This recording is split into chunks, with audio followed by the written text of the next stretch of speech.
Be ready. Start. Sir, I support the black money, undisclosed foreign income and assets and imposition of tax bill 2015 stop. As our leader has said, the Congress party fully supports this bill stop. At the same time, we have to bring up certain deficiencies which are there to be rectified in future amendments. Stop. First of all, I would like to bring to the attention of the government that we are bound by the United Nations General Assembly, which as early as 31st October 2003 had made that on the basis of recalling its resolution number 61 of 4th December 2000, it established an ad hoc committee to go into the question of these types of evasion of taxation throughout the world. Stop. It happened for 3 years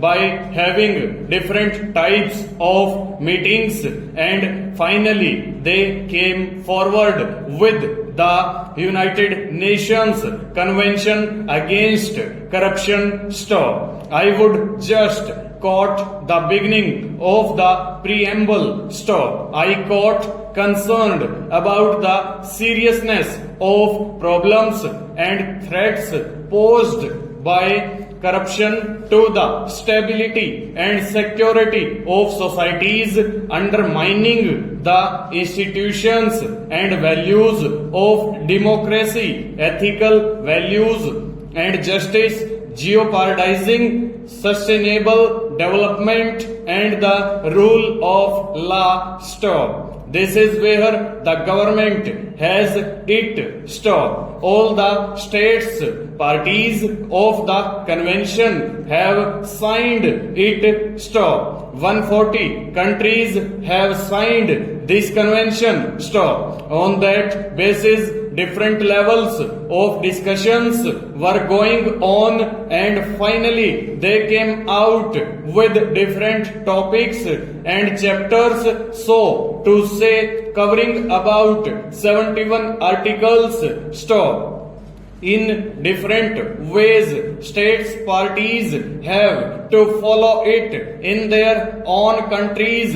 Stop. I find that this particular bill, which is coined as the Black Money Bill, undisclosed foreign income and assets and imposition of tax bill, is very fragile, and it is only an extension of section 139 of the Income Tax Act. Stop. Section 139 is very clear in stating that the filing of income tax return is compulsory. Stop. In various cases they are saying that. Stop. Finally, subclause bracket 4 provides that any asset including financial interest in any entity located outside India or signing authority in any account located outside India is required to file a return of income in prescribed form compulsorily, whether or not he has the income chargeable to tax. Stop. But if you see the present act, it defines as to why this particular act has been brought out in India after many years. Full stop. Over.